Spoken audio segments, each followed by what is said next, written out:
Assalamualaikum warahmatullahi wabarakatuh.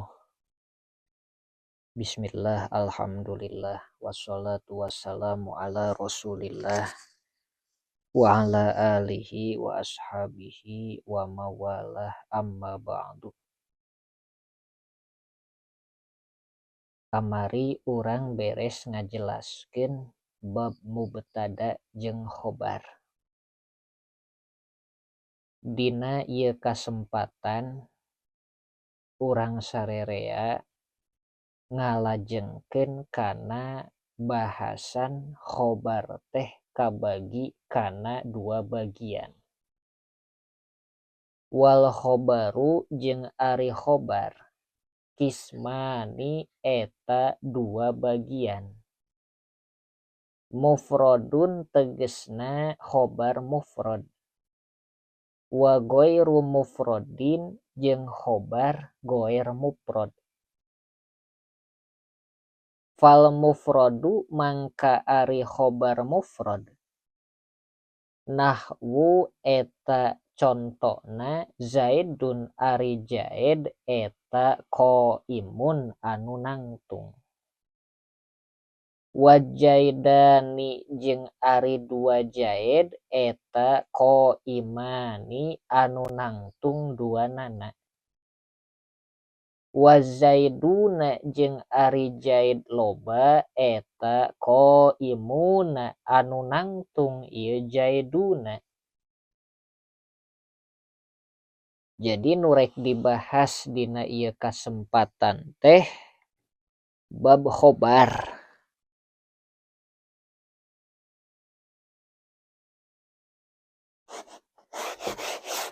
Berarti masih keneh ngajelaskeun mubtada jeung khobar. Ta ari khobar teh kamari kabagi kana dua. Hiji aya khobar mufrod. Khobar mufrod. Nu kadua aya khobar jumlah.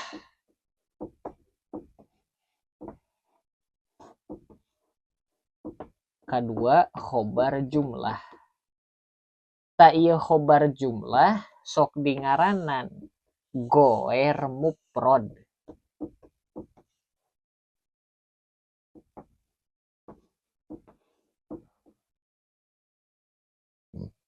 Ari ngaran khobar mufrod makana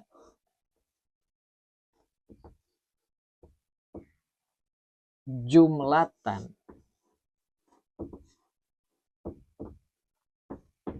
au syabihan bil jumlah.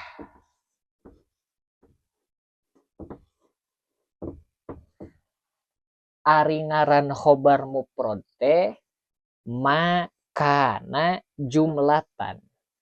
Mana-mana khobar anu ku jumlah. Au syabihan bil jumlah atawa ku syibeh jumlah. Nyalahan. Ma laisa gitu. Ngaran khobar mufrod deh ma laisa. Ma laisa jumlatan au syabihan bil jumlah. Mana-mana khobar anu lain ku jumlah atawa lain ku syibeh jumlah. Ta ieu ngaran khobar mufrod. Contona kamari teh Zaidun ari Zaid qaimun eta nangtung. Ta ieu qaimun khobar mufrod sabab lain ku jumlah atawa syibeh jumlah tangke dibahas dina ghair mufrod dina khobar jumlah. Contoh kadua sakumaha dina kitab Zaidani qaimani.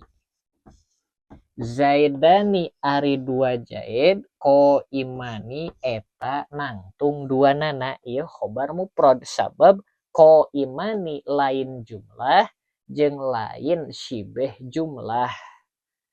Contoh katilu Zaiduna ko imuna. Zaiduna ari Zaid loba ko imuna eta nararangtung ieu Zaid. Ieu contoh khobar mufrad.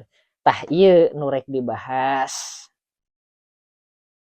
Wa ghairul mufradi jeung ari khobar ghair mufrad arba'atu asya'a eta opat pirang-pirang perkara. Khobar ghair mufrad atawa khobar jumlah ieu lobana aya opat. Ngaran khobar jumlah ma kana jumlatan ao syabihan bil jumlah.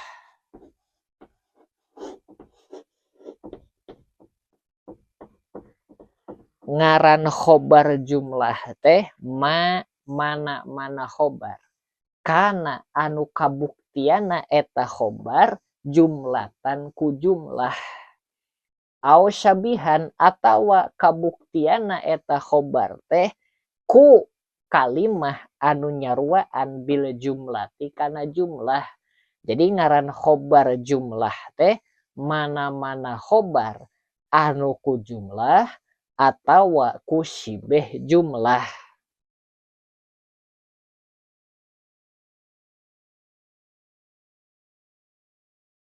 Tah berarti ieu tak ari mana-mana khobar anu ku jumlah. Tanaon anu dimaksud jumlah. Ari jumlah teh aya dua. Aya jumlah fi'liyah, jumlah anu kasusun tina fi'il fa'il. Jadi ngaran jumlah teh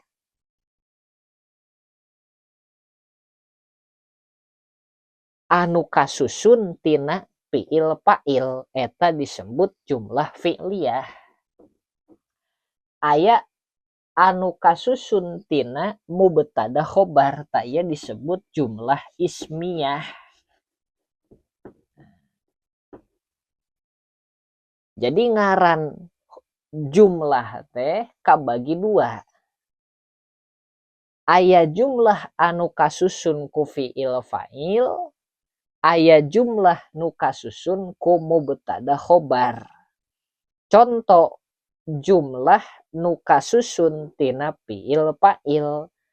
Tadina kitabna wal fi'lu ma'a fa'ilihi. Contona Zaidun koma abuhu.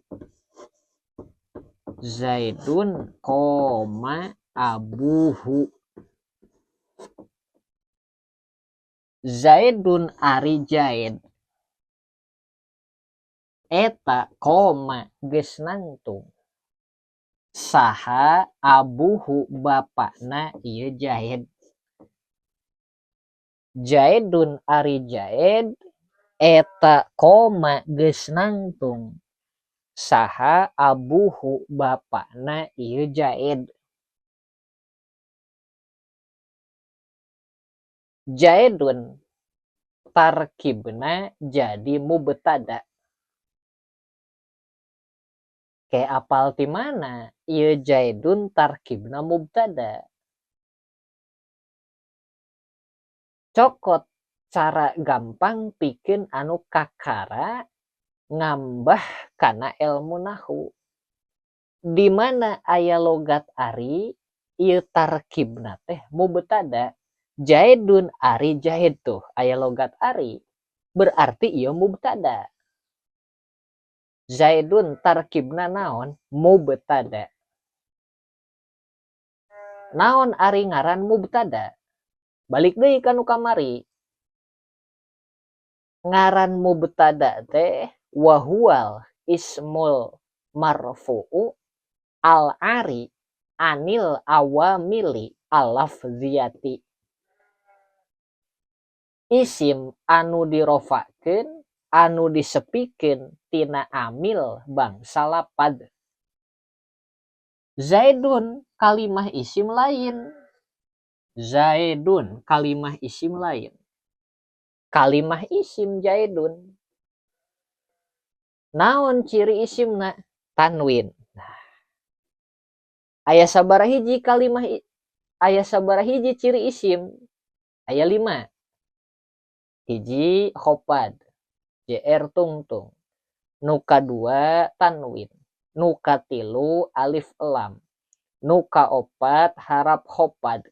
Nu kalima harap kosam. Cek saha? Cek jurumiyah. Kumaha jurumiyahna? Fal ismu yu'rofu bil khobdi wa tanwini wa dukhulil alifi walami wa hurufil khobdi wa hiya min wa ila wa an wa ala wa fi wa rubba wal ba'u wal kafu wal lamu wa hurufil qasami wa hiya al wawu wal ba'u wa ta'u. Tuh, balik deui kana pembahasan awal. Zaidun teh kalimah isim, ciri isimna tanwin. Ari ciri isim teh aya 5, hiji khopad, 2 tanwin, 3 alif lam, 4 harap khopad, 5 harap kosam. Zaidun teh kalimah isim. Ari kalimah aya sabaraha? Aya 3. Hiji isim, 2 fiil, 3 harap. Cek saha? Kalimah aya 3. Buka jurumiyahna. Wa aksamuhu salah satun ismun wa fi'lun wa harfun ja'a lima'na. Zaidun rofa teu? Rofa. Naon alamat rofana? Dhammah. Sabaraha hiji alamat rofa? 4. Naon wae? Dhammah, wawu, alif, nun.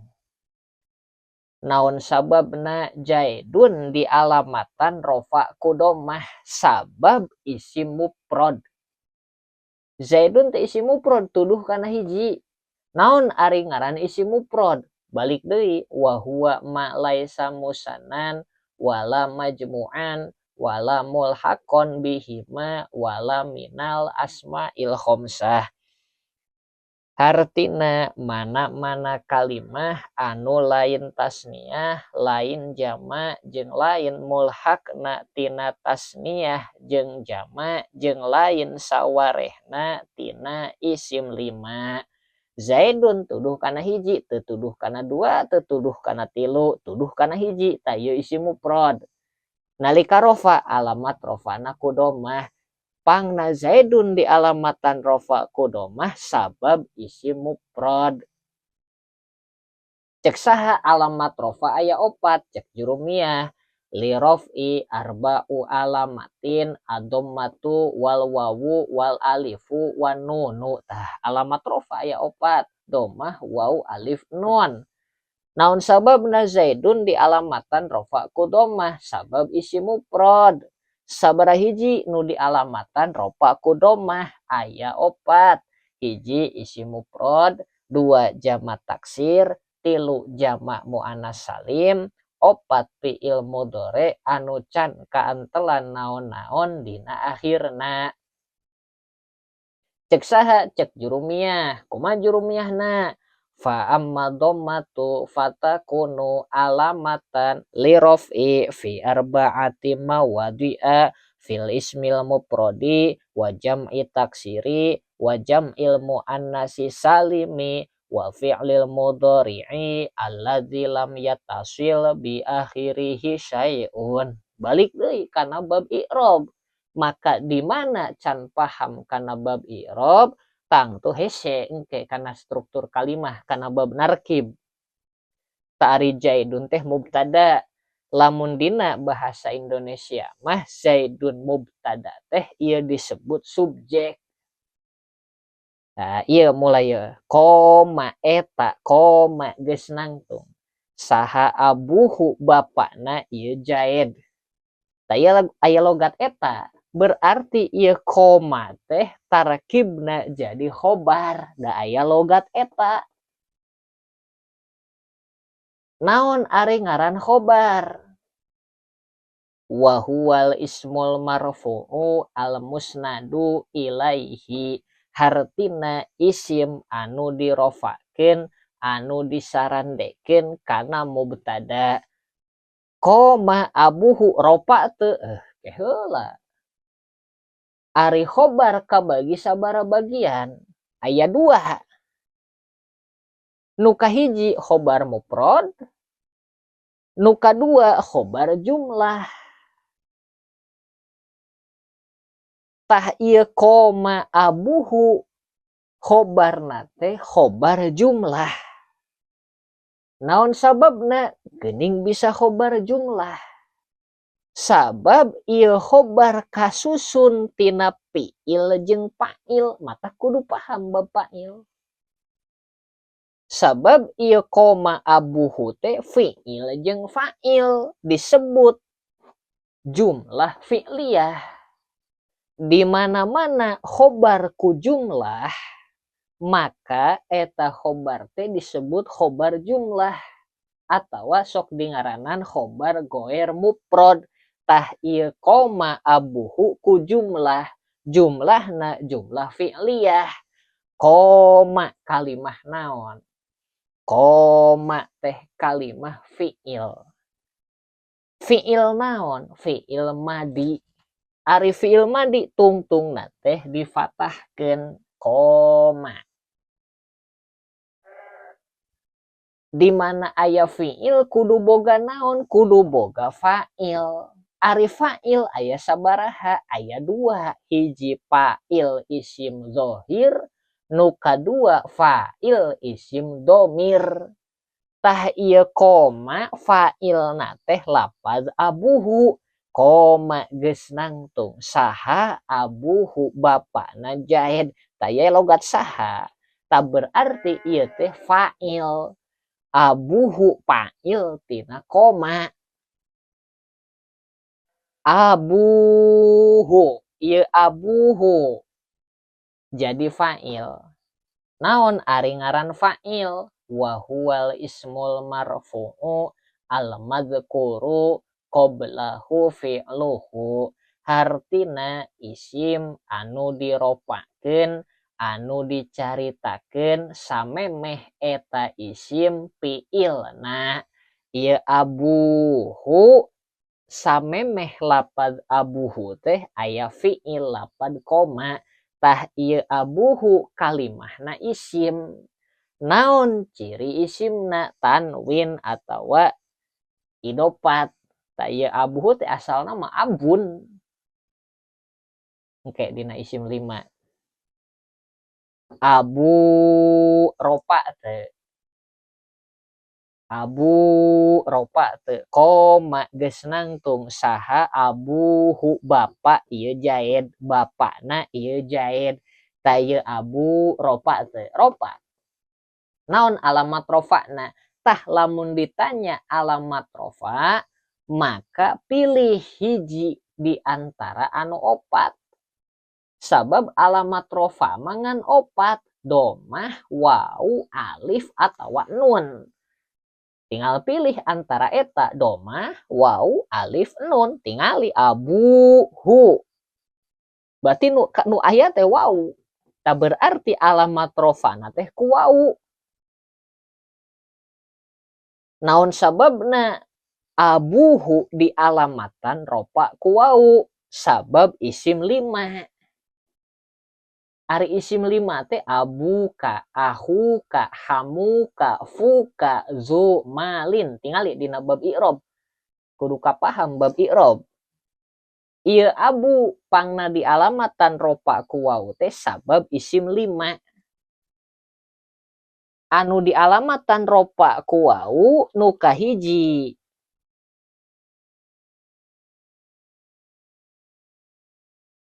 Jama mudzakkar salim, nu kadua isim 5. Jadi model kieu abu ropa teu ropa. Naon alamat rofana? Lumpat karena alamat rofa.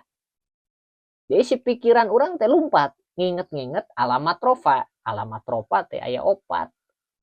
Nu kahiji domah, nu kadua wau, nu katilu alif, nu kaopat nun. Ngan sakitu-kituna alamat rofa. Pilih di antara anu 4. Abu ke ieu aya wau. Wau alamat rofana. Berarti sing inget anu di alamatan ropa ku wau teh ngan 2. Hiji jama mudzakkar salim, nu kadua isim 5. Tak ieu abu. Isim 5 lain jama mudzakkar salim. Da geus puguh isim 5 mah abuka, akhuka, hamuka, fuka, zumalin. Berarti abu ropa teu ropa, alamat rofana wau. Naon sababna pangna abu di alamatan ropa ku wau sabab isim 5. Nah, ieu abu kana hu.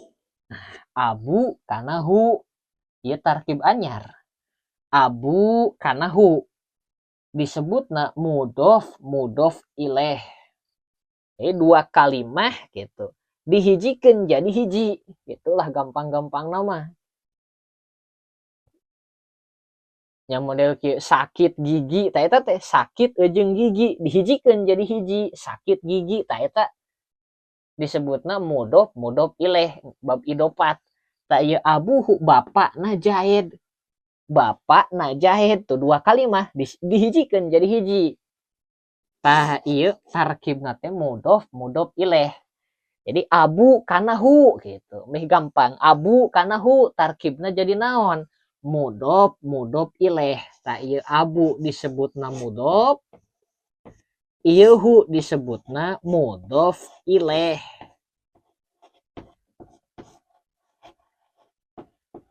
Tuh lah. Heula. Jadi di mana ayeuna ditanya abu kana hu? Tarkibna naon? Mudhof ilaih. Terus model kieu gulamu Zaidin. Gulamu kana Zaidin tarkibna jadi naon? Mudhof ilaih. Mana mudhof? Gulamu. Mana mudhof ilaih? Zaidin. Sakitu we heula. Kenalan heula jeung mudhof ilaih. Abu kana hu tarkibna teh mudhof ilaih. Mana rupana mudhof? Abu. Mana rupana mudhof ilaih? Hu.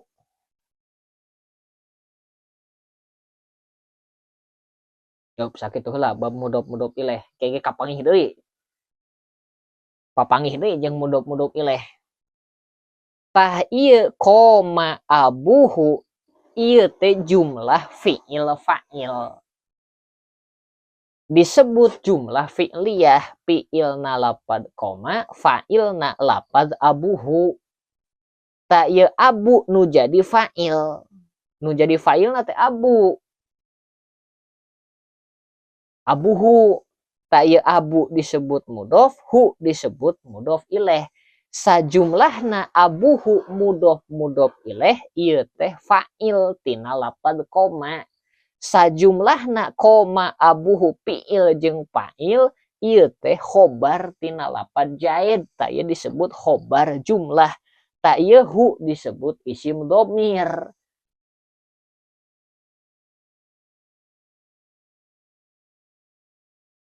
Rujuk kana lapad Zaid. Zaidun ari Zaid mubtada. Eta koma geus nangtung. Saha abuhu bapakna ieu Zaid. Ta ieu hu isim dhamir. Oke, aya dina babna. Ieu mah perkenalan we heula. Jadi ngaran khobar teh isim anu dirofakeun, anu disarandekeun kana mubtada. Ari khobar kabagi kana 2. Aya khobar mufrad tah model kieu khobar mufrad. Teu ku jumlah fi'liyah, teu ku jumlah ismiyah, henteu ku sibeh jumlah. tak engke sibeh jumlah teh aya dua, jar majrur jeung dorob. Aya nama dikanyahokeun hiji we heula. Sing ngarti heula ieu. Contoh khobar anu ku jumlah fi'liyah nu kasusun tina fi'il jeung fa'il. Jadi jumlah fi'liyah teh fi'il fa'il. Nyaeta koma abuhu zaidun tarkib mubtada. Eta koma geus nangtung saha abuhu bapana Zaid. Tah ieu koma abuhu jadi khobar jumlah. Jumlah naon? Jumlah fi'liyah.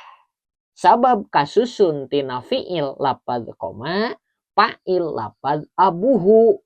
Tah ieu koma fi'il madi, fa'ilna lapad abuhu. Ieu abu jadi mudhof, ieu hu jadi mudhof ilaih. Dua kalimah disambungkeun jadi hiji, Bapak Zaid. Lapad abu jeung hu dihijikeun. Tah ieu jumlah mudhof ilaih jadi fa'il tina lapad koma. Tuluy ieu koma abuhu jumlah fi'il jeung fa'il jadi khobar tina Zaid. Ieu ngaranna khobar jumlah anu ku jumlah fi'liyah ku fi'il jeung fa'il.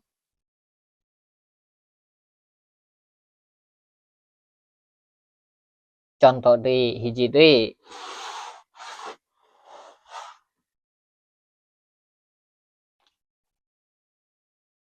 Oke, ieu ngarti teu nepi ka dieu? Mang Iman, ngarti teu Mang Iman? Piraku nya teu ngarti. Ari di pikiran mah piraku teuing teu ngarti.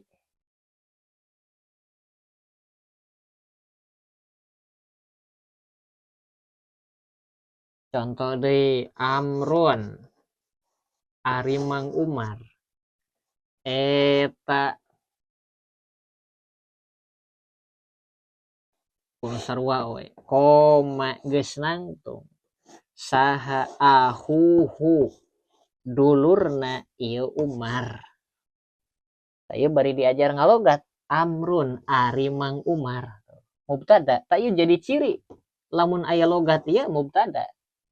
Eta ieu khobar. Koma geus nangtung saha ta ieu fa'il, abuhu bapak dulurna ieu Umar. Amrun tarkib mubtada. Koma ahuhu. Eta koma ahuhu. Ieu tarkibna khobar. Khobarna khobar jumlah. Jumlahna jumlah fi'il fa'il disebut jumlah fi'liyah. Fi'ilna lapad koma, fa'ilna lapad ahuhu. Tah ieu ahuhu mudhof ilaih. Ahu mudhof, hu mudhof ilaih. Ahuhu mudhof ilaih jadi fa'il tina lapad koma fi'il koma. Tuluy ieu koma abuhu fi'il fa'il jadi khobar tina Amrun. Kapaham teu? Piraku teu kapahamnya. Jadi di mana ngarti bab fa'il ngarti kana ieu. Ngan lamun bab fa'il teu ngarti rek kumaha ngarti kana khobar jumlah. Sabab khobar jumlah teh ku jumlah fi'liyah ku fi'il fa'il. Eta koma geus nangtung